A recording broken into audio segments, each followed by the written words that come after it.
Hi, welcome to Talking Books and Stuff, the program that talks all about books and writing and stuff.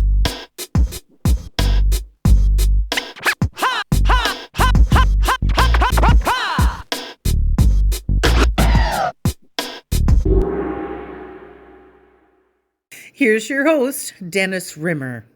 Welcome back. It's Talking Books and Writing and Stuff. This is our podcast, but now we have with us from Lethbridge, Jenna Greene, who also has a podcast, and I hope she'll tell us about that. But also she has a number of books out, and she's a teacher, and apparently you're also a clumsy dancer. Is that right, Jenna? I'm good on stage when there's choreography, but backstage it's a bit of a different story. So you're in Lethbridge right now. Have you been in Lethbridge all your life, or where did Jenna Greene come into this world? I was born in Vancouver, and I lived out in Victoria and Port Coquitlam, but I've lived in Lethbridge since I was 8, so I mean it's pretty much the home I know and where I call home. So I've lived here for a couple of decades. Not going to tell how many, but enough of them that it's home. That's good. Okay, it's always nice to have a home, isn't it?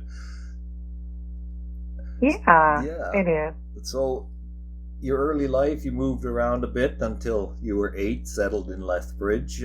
But has writing always been a big part of your life? Absolutely. I remember my grade 1 or 2 teacher telling my parents that I had a knack for storytelling, and they bought me pens and journals. I was a really good traveler as a kid. We had to travel a lot with my dad, and my sister would just be car sick or whatever, and my mom said I was a good traveler. As long as I had 2 She-Ra dolls, I would just tell stories all day to myself and make up little plays or stories, and she's like, you were good for hours, days at a time. Okay, so how many books do you have out there right now? We've got the Reborn series, Foundation, Heritage. Tell us all about that. Well, when I first started out, it'd be like, oh, I have a book, and now people say, well, how many books? And I'm like, hold on, I have to count. 1, 2, 3, 4, 5, 6 novels and 1 brand new picture book. So there's the Imagine series. It starts with the book Imagine, then the book Reality, and then the book Heritage.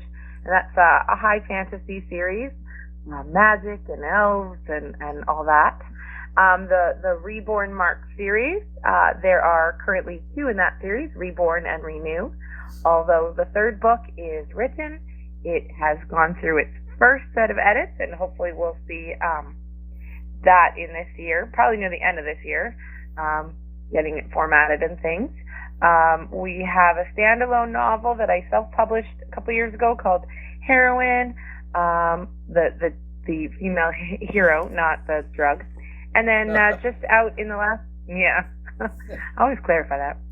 And then in the last few months, my first picture book, and it's called Winston the Well-Dressed Wombat. He's a wombat who's well-dressed. And he's well-dressed. So your publishing company, is it Foundation's publishing company? That's what I have here with the Reborn books I have. Yeah, so the Imagine series is published through Champagne Books, but Foundation Books has done amazing things, and they've published the Reborn Mark series. They have published the new picture book, and we can't really reveal all the details, but new projects in the works coming with them as well. Oh, good. Now they're based in Brandon, are they? Well, I've just... they're somewhere down in the States. I think so. I should pay attention to that. It's Brandon, Missouri, not Brandon, Manitoba. How did you get? That would make more sense. How did you get in touch with them? Well, the joy of writing is that after you've written something, you have to find someone that'll publish it, and I have self-published 1 book, but it's not really for me. I teach, I write, I'm a mom. I don't have the kind of time to format and find cover designers. So Champagne Books is great, but I just wanted to expand to a slightly bigger publisher. Foundations liked my story, which is always a good start, and then they're a good fit. They're actually authors as well as publishers, so they understand it from both sides of the creative process. So that's really handy and helpful. And the joy of a smaller press is that you can email someone and get a response like that day or possibly that hour. So, I mean, I've never worked with a big publisher, so I wouldn't know, but I have a feeling they have lots of things on their roster and they can't give that individualized attention, which you can get with some of those medium-sized presses. So I'm very happy with both my publishers, and I'm happy that, things will keep moving forward. You say, Jenna Greene, that you're busy as a teacher and you got a youngster running around, a cat. Do you still have Thomas the cat? Yeah. He's about 5 years old. We got him when he was 4. He continues to be tortured by the small child. It's great. And you also have to rein a herd on your husband too, so there's lots of things on your plate. So when do you find time? He's the most work. Well, I've heard that story. I don't know why that is, but that's what I've heard. When do you find time to write? What's your writing routine? So usually my daughter goes to bed around 7 to 7:30-ish. So that gives me a little bit of time in the evening. If you cut out cleaning and dishes, there's always time. And teaching is an interesting job because you'll go a few months with having no time to write. September, report card season, June, Christmas concert season. But then you also have gaps where you have lots of time to write, like the summer, or, sometimes you can find little pockets mid-semester where things aren't quite as busy. So, I mean, I'm very kind to myself. If I go a couple weeks and I don't write, that's just part of my life. And then I'll have bouts where I'm super productive, and I'm just really good at kind of that balance. And you've been a teacher for a while. What have you found in the last couple of years? How is things shaking out in at least in your experience with all this pandemic stuff and people coming to school and not coming to school? What's happening out there in the real world? Well, it's so weird because I taught middle school for so many years, and I switched to the younger grades the same school year that the pandemic hit. So I don't have a lot to compare those younger grades to. Like, I've never taught a normal school year, or I guess not normal, but uninterrupted school year. And they're such young little learners that I don't think I'll really see what little effects that the pandemic has had on them until they're far, far older. But I mean, the younger the kids, the more resilient they really are, and they just kind of go with the flow. And as long as you can still have fun with them, they're fine. I mean, when we do some online learning, it's really more about bonding and making connections to them. And it's funny in itself because I have never had a bunny in my class in real life, but I've had one on Zoom, so Is there any kids you have who don't have online accessibility, and what do you do with them? Yeah, there's actually a lot of families. I work in a really rural community, and so not all of them have cell phone access, let alone internet. And so we just kind of do what we can do. We send home packages, and we just kind of focus on literacy and numeracy, and we just kind of do our best. Lots of phone calls. I've walked through some lessons on the phone. I've made videos, and they can, maybe if they don't have like enough computer tech to be online with Zoom, they can watch videos of us that we've you get creative as a teacher. You can act out a lot of things for actions. It's fun. Right. Well, going forward, do you think having all of this happen in the last couple of years, and people in the working world, working more and more from home, the education system itself might somehow change and morph into something that we haven't seen before? I'm never going to say never, and it definitely might, but at least with the littles, it's in person is just so much better. Just to, give them elbow bumps, or to see their eyes and be able to show them things in 3D. I think that's the best, personally. But we all have to adapt, and who knows? Who knows? We're talking with Jenna Greene. She's based in Lethbridge, not Medicine Hat, like I said, and has lots of books out there and lots of experience as a teacher and over the years as a writer, and now a professional with a publisher, a couple of publishers. What's the hardest lesson, though, you had to learn? Editing. I don't like it. When you work so hard on something, hours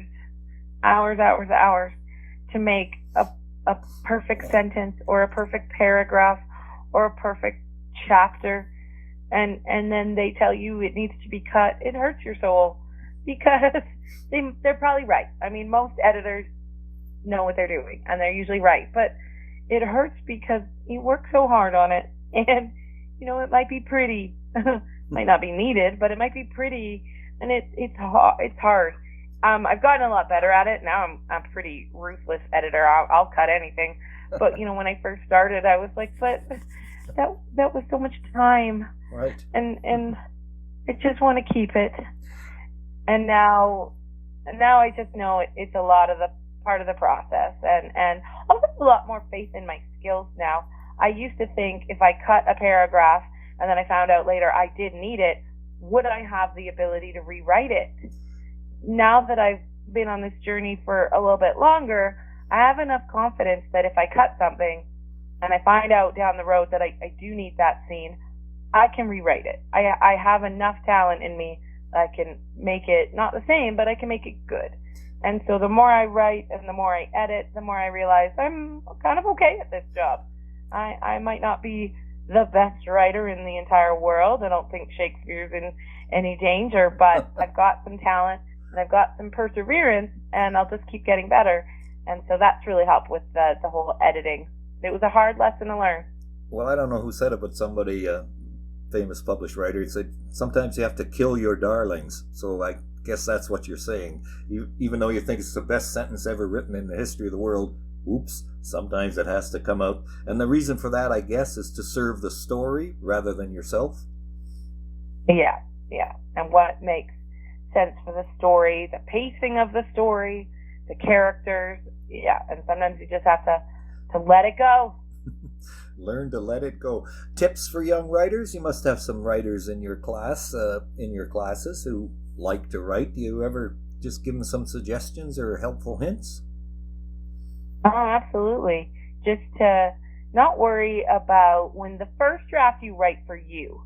You write what you think should happen. You write what's interesting to you. And then when you edit, that's really when you're thinking about the audience in terms of, what are they interested in? Do they need to know this? But the first draft, just start and keep going. Don't look back. If you start editing every chapter as you write it, you'll never get past that first chapter, because you'll just keep editing it forever and you'll be stuck in that loop. So just, find a story you want to write. You'll probably have 1,000 ideas, but find one story that you want to write and just keep going with it and get to the end. And then put it aside, take a break, come back to it, and it'll be a lot better than you ever thought once you have that fresh perspective. So just, pick a story and go with it. Right. It's fun. It's fun. What are the elements of a good story, in your opinion, and especially in the field in which you're involved? That's hard to define. It might make you laugh. It might make you cry. It might make you think. It might make you wonder. I think what makes a good story to me is very different than what makes a good story for my husband, because all he wants is explosions. I want a world that's been built for me. But it comes down to character, someone that you are intrigued by, someone that is not perfect but is not evil, someone that is relatable and yet extraordinary. So as long as you can find a character that you are interested in, you'll go with them. You'll go on their journey with them. And luckily, my wife and I both like the same kind of movies. So yeah, if there's explosions, helicopters, machine guns, we're all in, both of us. That's good to know. So switching subjects a bit, on your website, you've got an article on anxiety. You had a panic attacks, and there was then one situation where you kind of came to the sort of the end or the top of the heap or something. Can you tell us a little bit about that? You still have them, or have you sort of got over it, or what? How has that affected your life? Well, I've had an anxiety disorder for about 15 years. I don't think it's something you grow out of. I think it's something you learn to live with. I haven't had a panic attack in a long while, knock on wood, because I've done a lot of work with it. It's something that you have to constantly be thinking about, and yet not just working on. I know my triggers. I have a wealth of strategies that I can put into play when I need them. But it'll be a lifelong battle. It's just like with any other disorder or any other disease. It's there. You don't let it rule your life, but you do have to be aware of it and how to manage it. It's, my dad has diabetes, and he has to think things through and have, contingency plans and strategies in place, but he doesn't let it hinder his life. And I'm the same way. And a mental disorder, no different than a medical disorder. It's just something that happens to you, and you get the help you need, and then you muddle on through your life, as it were. And yeah, people, I think, are more and more coming around to realize that, if you have a broken arm, it shows, but if you have something wrong in your brain, sometimes it does. And I say something wrong in quotes because it's not necessarily wrong, it's just who you are. But people are, I think, more and more beginning to recognize, there are problems both inside and external. So you're not afraid to talk about it, I assume. Oh, never. I'll talk about it with maybe not my younger students, they might not understand, but some of my older students, absolutely. I've talked about it for years and years. I've written articles and stories about it. I've done presentations on it. You're right that there's less of a stigma nowadays, and more awareness, but I'm thinking back even just 15, 20 years ago when I first, was having symptoms and things. It wasn't something that was talked about. It wasn't something that we were really aware of. And so I've gone through the journey, with that whole community of people. So, most of the time I'm kind of grumble about it, but sometimes I'm very grateful that I've had this experience that I can relate to other people in different ways, and I'm more aware of people's emotions and thoughts and vulnerabilities, and there's nothing wrong with that either. It is what it is, and I love giving advice. Not everything I say is going to work for everyone, but I love giving advice and talking to other people and just helping them through. And I have no shame. It's not my fault. It's just something that happened. Just something that happened. That's right. Jenna Greene's with us. Before we wrap it up, Jenna, you also have a podcast.